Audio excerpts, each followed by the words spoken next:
수정된 한국 불교 관련 텍스트, 맞춤법 및 문맥 정비. 마지막으로 조상님의 산소를 찾아뵈었을 때 당신은 무슨 말씀을 드렸습니까? 잠시 눈을 감고 그 순간을 떠올려 보십시오. 차가운 바람이 불던 그 언덕 위 혹은 고요한 납골당 앞에서 당신은 무릎을 꿇고 무슨 말을 올렸습니까? 아마도 많은 분들이 이렇게 답하실 것입니다. 그냥 절만 했습니다. 혹은 잘 지내시죠? 하고 인사만 드렸습니다. 어떤 분은 아무 말도 못하고 그저 눈물만 흘리다 돌아오셨을 것입니다. 저는 오늘 그 침묵 속에 감추어진 엄청난 비밀 하나를 여러분께 전하려 합니다. 사람들은 말합니다. 성문은 형식이 중요하다고. 좋은 음식을 올리고 깨끗하게 벌초를 하고 정성껏 절을 올리면 그것으로 충분하다고. 그러나 저는 수십 년간 성철 스님의 가르침을 깊이 묵상하며 수많은 가정의 기운을 살펴온 끝에 이 사실을 분명히 깨달았습니다. 그것은 명백한 착각입니다. 형식은 그릇일 뿐입니다. 그릇이 아무리 훌륭해도 그 안에 담긴 것이 없다면 조상님께는 아무것도 전해지지 않습니다. 진정한 성의 핵심은 당신이 조상님 앞에서 올리는 바로 그 한마디 말에 있습니다. 저는 지금 이 말씀을 가볍게 드리는 것이 아닙니다. 성철 스님께서는 일찍이 이렇게 가르치셨습니다. 말은 단순한 소리가 아니다. 말은 기운이며 기운은 공간을 움직이고 공간이 움직이면 운명이 바뀐다. 산소라는 공간은 단순한 땅덩어리가 아닙니다. 그것은 음과 양이 만나는 신성한 접점입니다.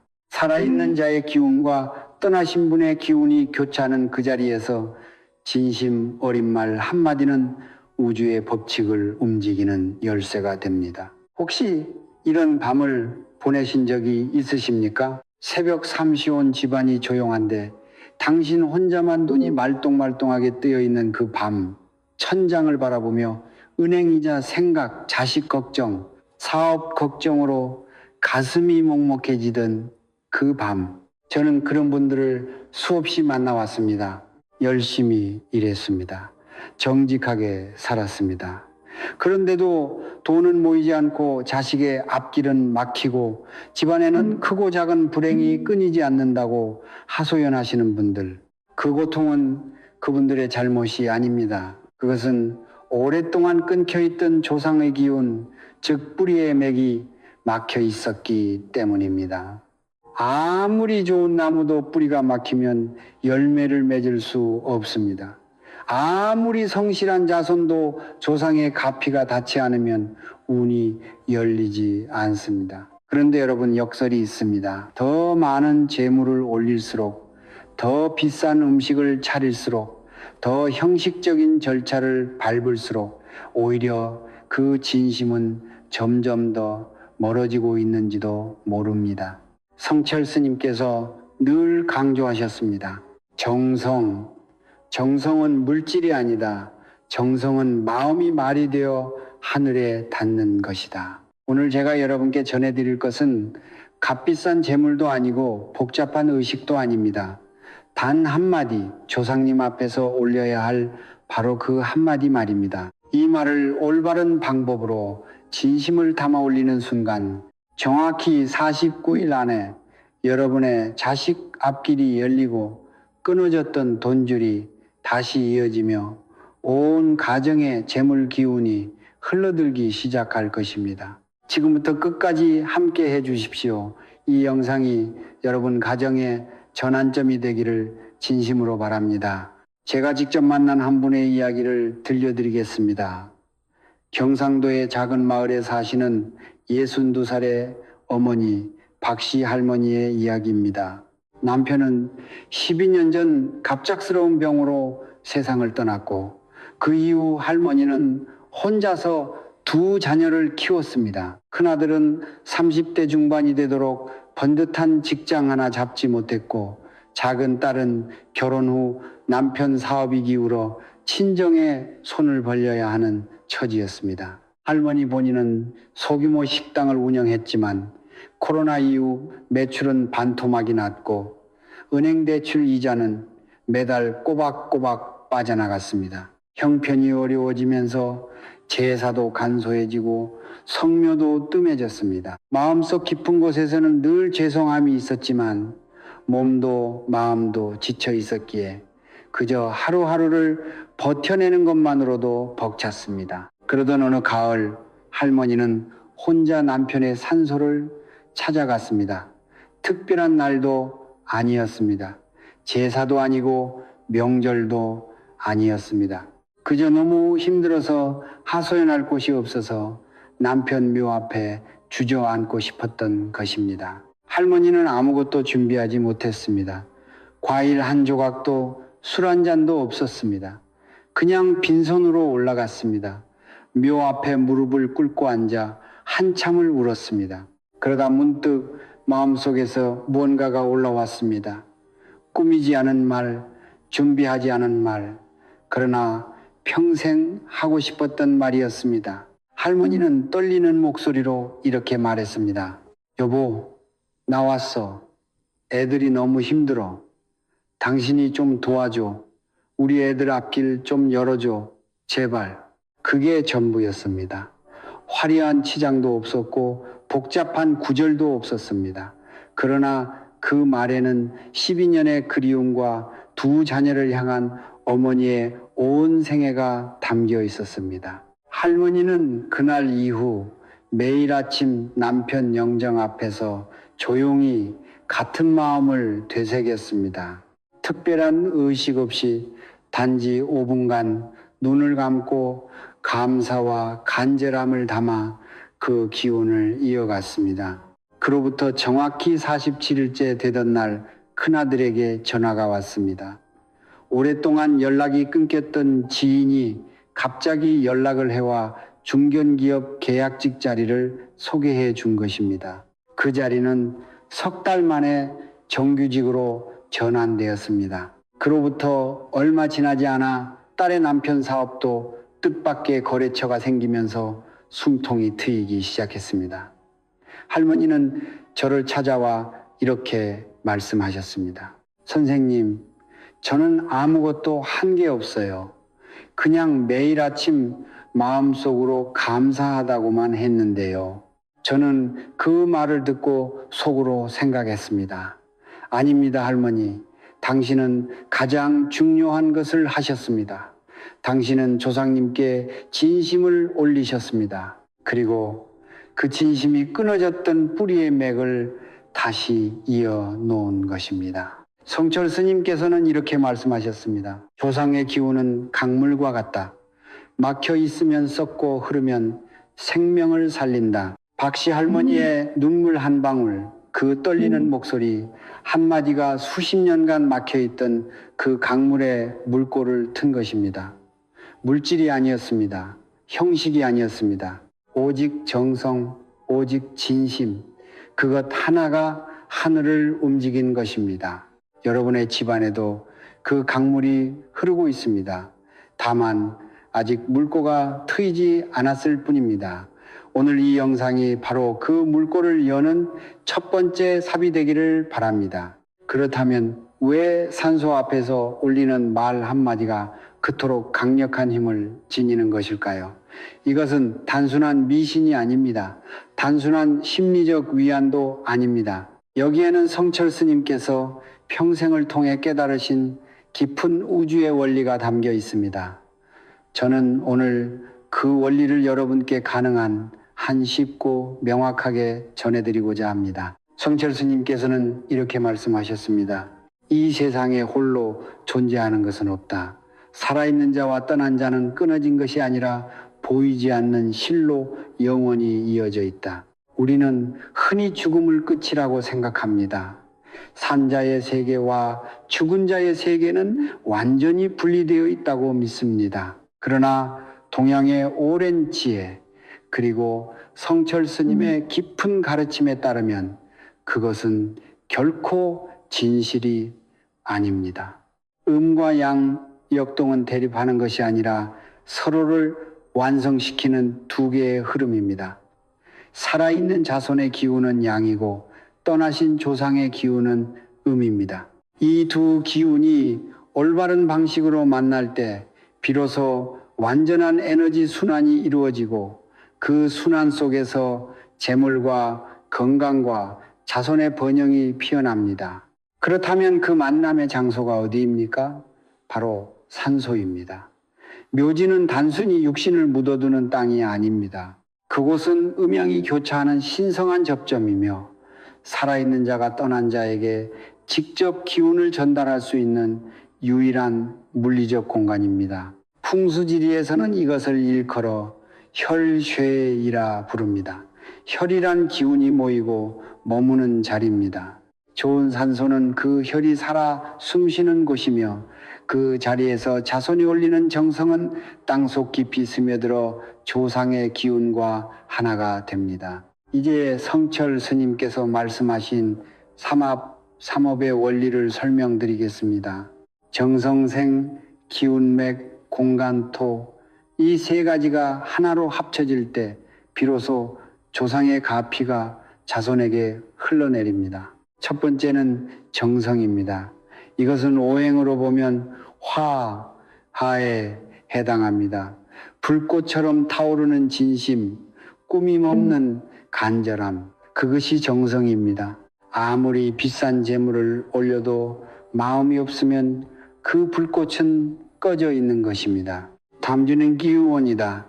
이고는 나인이다. 모의 ჩვენ , 모의 당합니다. 나무가 뿌리를 통해 물을 빨아 올리듯 자손의 말과 목소리는 에너지를 위로 전달하는 통로가 됩니다. 말은 단순한 공기의 진동이 아닙니다. 말은 기운입니다. 진심이 담긴 말 한마디는 산소라는 공간 안에서 엄청난 에너지 파동을 일으킵니다. 세 번째는 공간입니다. 이것은 오행으로 토에 해당합니다.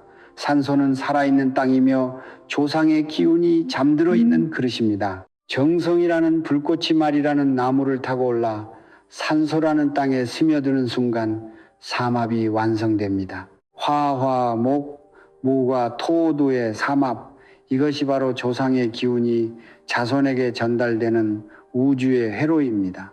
여기서 한 가지 중요한 사실을 말씀드려야 합니다. 이 회로는 항상 열려 있는 것이 아닙니다. 오랫동안 성묘를 소홀히 하거나 조상을 잊고 지내거나 산소 앞에서 형식적인 절만 올리고 돌아오기를 반복하면 그 회로는 서서히 막히기 시작합니다. 마치 오랫동안 사용하지 않은 수도관처럼 녹이 슬고 막혀서 아무리 수압을 높여도 물이 흐르지 않게 됩니다. 가정에 불운이 겹치고 자식이 아무리 노력해도 앞길이 열리지 않으며 돈이 들어와도 손가락 사이로 모래처럼 빠져나가는 것은 바로 이 회로가 막혀 있기 때문인 경우가 많습니다. 이것을 저는 조상맥 단절이라 부릅니다. 뿌리가 막힌 나무는 아무리 햇빛을 받아도 열매를 맺지 못합니다. 뿌리부터 다시 살려야 합니다. 그렇다면 어떻게 하면 그 막힌 회로를 다시 열 수 있습니까? 값비싼 굿이 필요합니까? 유명한 스님을 불러 특별한 의식을 치러야 합니까? 성철 스님의 답은 단호했습니다. 아니다. 오직 진심 어린 말 한마디면 충분하다. 하늘은 형식을 보지 않는다. 하늘은 오직 마음을 본다. 그 말 한마디가 무엇인지 그리고 그것을 어떻게 올려야 하는지를 다음 장에서 구체적으로 말씀드리겠습니다. 절대 자리를 뜨지 마십시오. 이제 가장 중요한 것을 말씀드릴 시간이 되었습니다. 지금까지 우리는 왜 산소 앞에서의 말 한마디가 그토록 강력한지 그 원리를 함께 살펴보았습니다. 이제는 실제로 어떻게 해야 하는지 그 구체적인 방법을 하나하나 전해드리겠습니다. 성철 스님의 가르침에 근거한 이 방법은 복잡하지 않습니다. 돈이 드는 것도 아닙니다. 그러나 반드시 순서를 지켜야 하며 반드시 진심을 담아야 합니다. 형식은 그릇이고 진심은 그 안에 담기는 물입니다. 그릇 없이는 물을 담을 수 없고 물 없이는 그릇이 아무 의미가 없습니다. 둘 다 갖추어야 합니다. 첫 번째 단계는 도착과 정화입니다. 산소에 도착하면 가장 먼저 해야 할 일은 주변을 살피고 조용히 마음을 가다듬는 것입니다. 잡초가 있다면 손으로 조금이라도 걷어내십시오. 이것은 단순한 청소가 아닙니다. 이 행위 자체가 저는 조상님을 소중히 여깁니다라는 몸으로 드리는 첫 번째 정성입니다. 성철 스님께서는 말씀하셨습니다. 몸이 먼저 움직여야 마음이 열린다. 손을 움직이는 그 순간부터 여러분의 기운은 이미 조상님께 향하기 시작합니다. 그런 다음 가져오신 물이나 술을 묘 앞땅에 조심스럽게 한번 뿌려주십시오. 이것은 공간을 정화하고 음양의 기운이 교류할 수 있도록 통로를 여는 행위입니다. 두 번째 단계는 삼배삼반입니다. 묘 앞에 바르게 서서 깊이 3번 절을 올리십시오. 절을 할 때는 머리를 충분히 낮추십시오. 이것은 자존심을 버리는 것이 아닙니다. 오히려 가장 높은 곳에 계신 분께 가장 낮은 자세로 다가가는 것, 그것이 진정한 예입니다. 첫 번째 절은 조상님의 존재에 대한 감사입니다. 두 번째 절은 그동안 소홀했던 것에 대한 사죄입니다. 세 번째 절은 앞으로의 간절한 청원을 올리기 위한 마음의 준비입니다. 이 3번의 절이 끝난 후 잠시 눈을 감고 조용히 숨을 고르십시오. 서두르지 마십시오. 이 침묵의 순간이 여러분의 마음과 조상님의 기운이 처음으로 조율되는 시간입니다. 세 번째 단계는 술 또는 물을 올리는 것입니다. 준비하신 술이나 맑은 물을 잔에 따라 묘 앞에 정성스럽게 올리십시오. 술이 없어도 괜찮습니다. 생수 한 병으로도 충분합니다. 중요한 것은 물질의 값어치가 아니라 그것을 올리는 손의 떨림, 마음의 온도입니다. 잔을 올리면서 속으로 이렇게 생각하십시오. 조상님, 제가 가져온 이 한 잔이 제 온 마음입니다. 그 한 생각이 평범한 물 한 잔을 신성한 공양으로 바꿉니다. 네 번째 단계이자 가장 핵심이 되는 단계입니다. 이제 두 손을 가지런히 모으십시오. 눈을 반쯤 감고 묘비를 바라보십시오. 그리고 나지막하고 떨리지 않는 목소리로 그러나 온 마음을 담아 다음의 말씀을 3번 올리십시오. 조상님, 저희 자손들이 정성을 다해 왔습니다. 저희 앞길과 자식의 앞길을 열어주시고 대대손손 재물이 마르지 않도록 지켜주십시오. 이 문장을 그냥 읽지 마십시오. 외워서 하십시오. 그리고 읽는 것이 아니라 마음에서 우러나오듯 올리십시오. 이 말은 3 부분으로 이루어져 있습니다. 첫 번째 부분인 저희 자손들이 정성을 다해 왔습니다는 현재의 성실함을 고하는 것입니다. 두 번째 부분인 저희 앞길과 자식의 앞길을 열어주시고는 현재와 미래를 함께 아우르는 청원입니다. 세 번째 부분인 대대손손 재물이 마르지 않도록 지켜주십시오는 이 집안의 복이 한 세대에 그치지 않고 영원히 이어지기를 바라는 소원입니다. 이 3문장이 합쳐질 때 정성과 기운과 공간의 삼합이 완성되고 조상님의 기운이 깨어납니다. 이 말을 3번 올린 후에는 다시 한번 절을 하고 잠시 그 자리에 머무르십시오. 서둘러 일어나지 마십시오. 최소한 5분간 그 자리에 조용히 조상님의 얼굴을 마음속에 떠올리십시오. 알고 계신다면 함자를 속으로 불러드리십시오.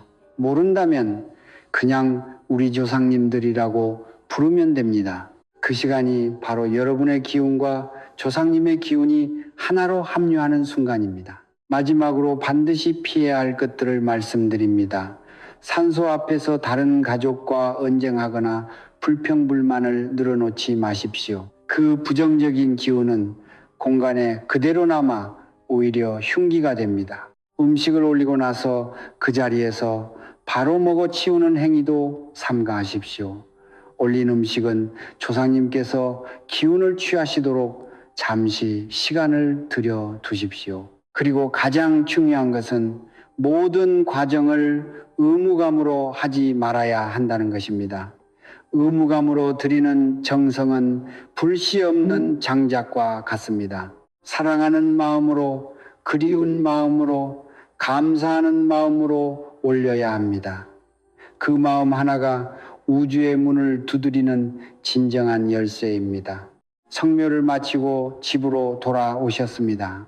그런데 여기서 많은 분들이 큰 실수를 하십니다. 산소에서 그토록 간절하게 말씀을 올리고 눈물을 흘리며 절을 드리고 돌아왔는데 집에 도착하자마자 텔레비전을 켜고 다음 날부터는 언제 그랬냐는 듯 일상으로 돌아가 버리는 것입니다. 그리고 한 달이 지나고 두 달이 지나도 아무런 변화가 없다며 실망하십니다. 저는 오늘 그 이유를 분명하게 말씀드리겠습니다. 산소에서 울린 그 말 한마디는 씨앗입니다. 그런데 씨앗을 땅에 심어놓고 물을 주지 않으면 어떻게 됩니까? 싹이 트지 않습니다. 아무리 좋은 씨앗도 아무리 기름진 땅도 물 없이는 생명을 키워낼 수 없습니다. 성묘에서 올린 정성은 씨앗을 심는 행위입니다. 그리고 그 씨앗이 49일 안에 싹을 틔우고 열매를 맺게 하려면 매일 아침 그 씨앗에 물을 주어야 합니다. 그 물이 바로 오늘 제가 말씀드릴 49일 공법입니다. 왜 하필 49일입니까? 불교에서 49일은 매우 특별한 숫자입니다. 성철 스님께서는 말씀하셨습니다. 49일은 하늘과 땅 사이에서 기운이 완전히 한 바퀴를 도는 시간이다. 사람이 세상을 떠난 후 49일 동안 그 영혼이 다음 생을 결정하는 여정을 걷는다고 하듯이 살아있는 자가 49일 동안 한결같은 정성을 이어가면 그 기운은 음양의 경계를 넘어 조상님께 완전히 전달되고 조상님은 그 기운을 받아 자손의 앞길을 여는 힘을 발휘하게 됩니다. 49일은 단순한 숫자가 아닙니다. 그것은 우주가 기운을 순환시키는 하나의 완전한 주기입니다. 그렇다면 구체적으로 어떻게 해야 합니까? 방법은 놀라울 만큼 단순합니다. 매일 아침 눈을 뜨고 세수를 마친 후 하루를 시작하기 전 단 5분만 시간을 내십시오. 별도의 공간이 필요하지 않습니다. 집에 제단이나 조상님 영정이 있다면 그 앞에 서십시오. 없다면 산소가 있는 방향을 향해도 됩니다. 방향을 모른다면 그냥 창문을 향해 서십시오. 중요한 것은 방향이 아니라 마음이 향하는 곳입니다. 자리에 서면 먼저 눈을 감으십시오. 그리고 천천히 숨을 3번 깊이 들이쉬고 내쉬십시오. 숨을 고르는 이 행위는 단순한 호흡이 아닙니다. 이것은 하루의 잡념과 걱정을 잠시 내려놓고 마음의 문을 여는 준비 과정입니다. 숨이 고요해지면 마음속으로 조상님의 얼굴을 떠올리십시오. 알고 계신 분이라면 그 얼굴을 모르신다면 그냥 따뜻하고 넓은 빛의 형상을 상상하십시오. 그리고 마음속으로 혹은 아주 나지막한 목소리로 이렇게 말씀드리십시오. 조상님, 오늘도 저희 가족을 지켜주셔서 감사합니다. 우리 자식들의 앞길을 오늘도 밝혀주십시오. 이것으로 충분합니다. 길게 기도할 필요 없습니다. 복잡한 불경을 외울 필요도 없습니다. 단 2문장. 그러나 그 2문장 안에는 감자와 청원이 모두 담겨 있습니다. 감자는 이미 받은 것에 대한 인정이고 청원은 앞으로 받을 것에 대한 신뢰입니다. 이 2가지가 합쳐질 때 기운의 통로는 매일 조금씩 더 넓어집니다. 그런데 여기서 반드시 지켜야 한 가지 원칙이 있습니다. 49일 동안 단 하루도 빠지지 않아야 한다는 것입니다. 하루 빠지면 괜찮겠지라고 생각하지 마십시오. 성철 스님께서는 이것을 물이 차오르는 항아리에 비유하셨습니다. 매일 한 국자씩 물을 부어 49일이 되면 항아리가 가득 차고 넘치기 시작합니다. 그런데 중간에 하루라도 빠지면 그날은 물을 붓지 않는 것이 아니라 항아리에 작은 구멍이 생겨 그동안 채운 물이 조금씩 새어나가는 것과 같습니다. 한결같은 그것이 바로 정성의 본질입니다. 5분이 부담스럽다면 3분도 괜찮습니다. 아침이 너무 바쁘다면 잠들기 전 밤에 해도 됩니다. 시간과 장소는 유연하게 조절하십시오. 그러나 마음만은 매일 한결같아야 합니다. 억지로 하는 5분보다 진심으로 하는 1분이 훨씬 강한 기운을 만들어냅니다. 형식에 갇히지 마십시오. 진심이 형식을 이깁니다. 이 49일이 지나는 동안 여러분의 집안에는 조용하지만 분명한 변화가 시작될 것입니다. 처음에는 아주 작은 것들입니다. 오랫동안 연락이 없던 사람에게서 갑자기 전화가 오거나 있던 작은 돈이 예상치 못한 곳에서 돌아오거나 자식이 갑자기 밝아지거나 집안 분위기가 이유 없이 가벼워지는 것들, 이것들을 그냥 우연으로 넘기지 마십시오. 그것은 조상님의 기운이 흐르기 시작했다는 첫 번째 신호입니다. 그 신호를 알아채고 감사의 마음으로 받아들일 때 그 흐름은 더욱 강해집니다. 뿌리에 물을 주는 사람만이 가을의 열매를 거둘 수 있습니다. 49일 단 49번의 아침, 그것이 여러분 가정의 운명을 바꾸는 가장 작고 가장 확실한 첫걸음입니다. 49일 공법을 시작하고 나면 많은 분들이 이런 질문을 하십니다. 어떻게 알 수 있습니까? 조상님께서 정말 제 말을 들으셨는지, 기운이 정말 흐르기 시작했는지 어떻게 확인할 수 있습니까? 저는 그 질문을 받을 때마다 이렇게 답합니다. 조상님은 반드시 신호를 보내십니다. 다만 우리가 너무 바쁘고 너무 지쳐 있어서 그 신호를 놓치고 있을 뿐입니다. 오늘은 그 신호들을 하나하나 짚어드리겠습니다. 이것을 알고 나면 여러분은 일상 속에서 조상님의 손길을 느끼기 시작할 것입니다. 첫 번째 신호는 꿈입니다. 49일 공법을 시작한 후 어느 날 밤 세상을 떠나신 가족이 꿈에 나타나 조용히 미소를 짓거나 아무 말 없이 따뜻하게 바라보거나 혹은 손을 잡아주는 꿈을 꾸신다면 그것은 매우 강력한 신호입니다. 성철 스님께서는 말씀하셨습니다. 꿈은 의식이 쉬는 동안 기운이 직접 말을 거는 통로다.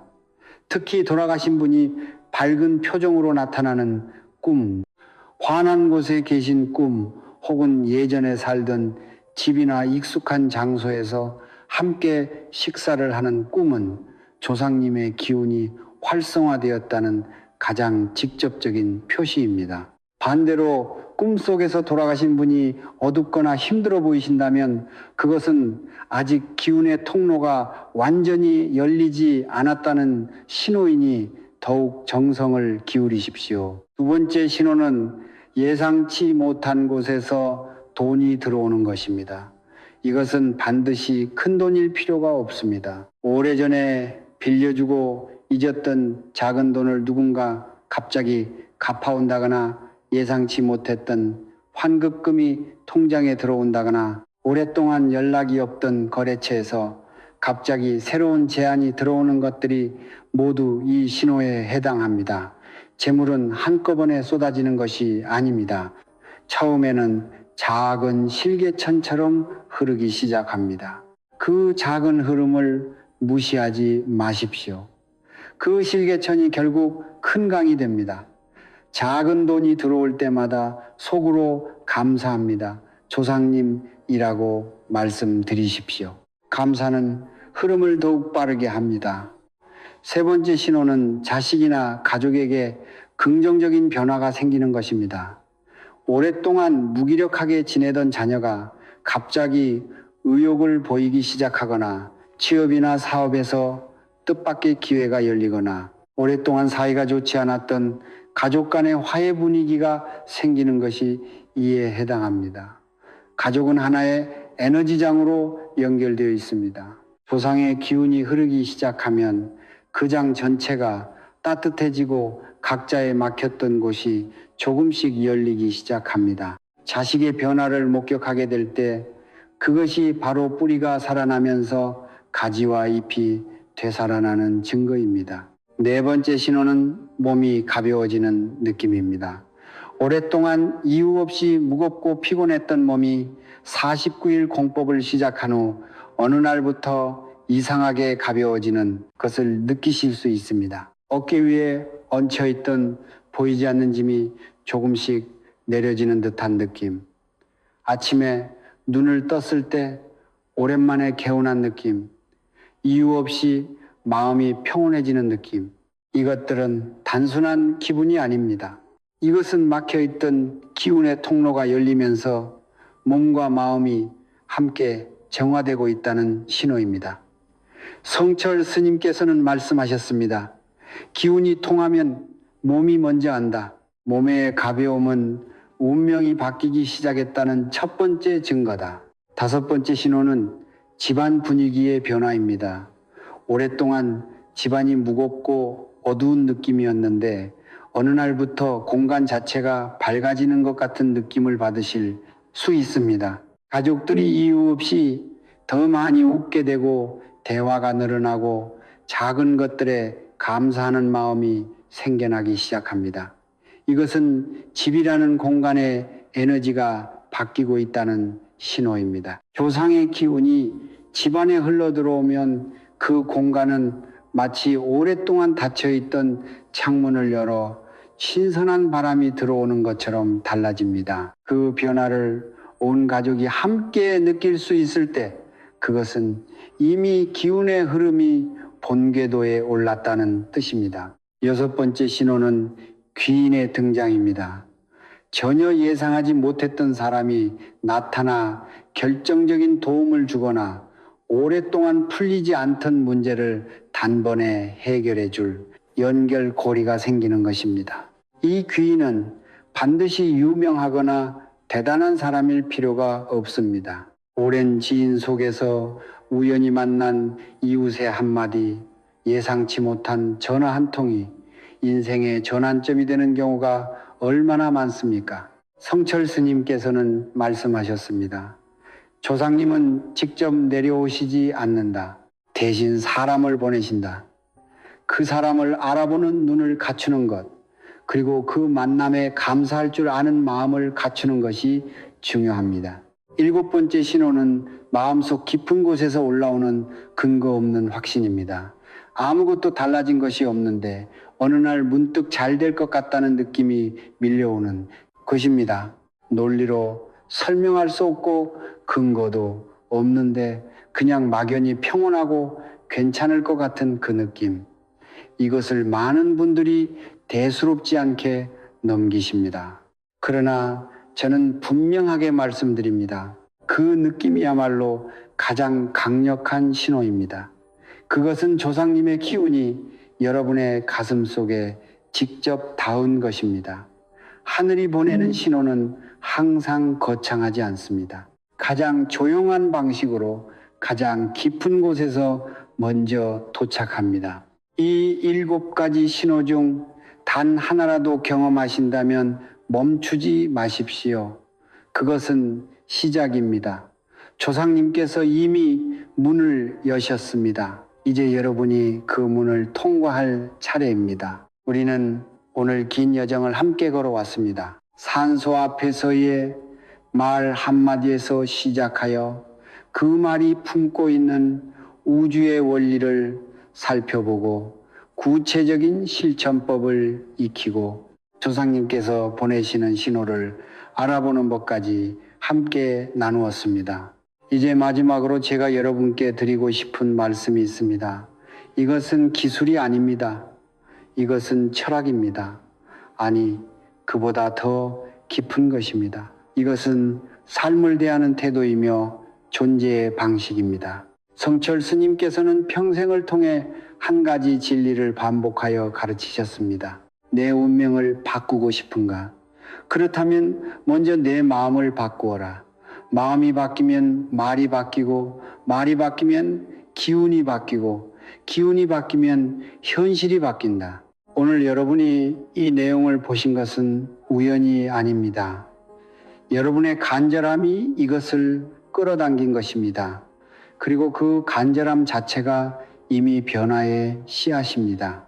씨앗은 이미 여러분의 손안에 있습니다. 이제 그것을 땅에 심을 것인지 아니면 그냥 주머니 속에 넣어둔 채 시들게 할 것인지는 오직 여러분의 선택에 달려 있습니다. 저는 수십 년간 수많은 가정을 지켜보면서 한 가지 변하지 않는 사실을 목격해 왔습니다.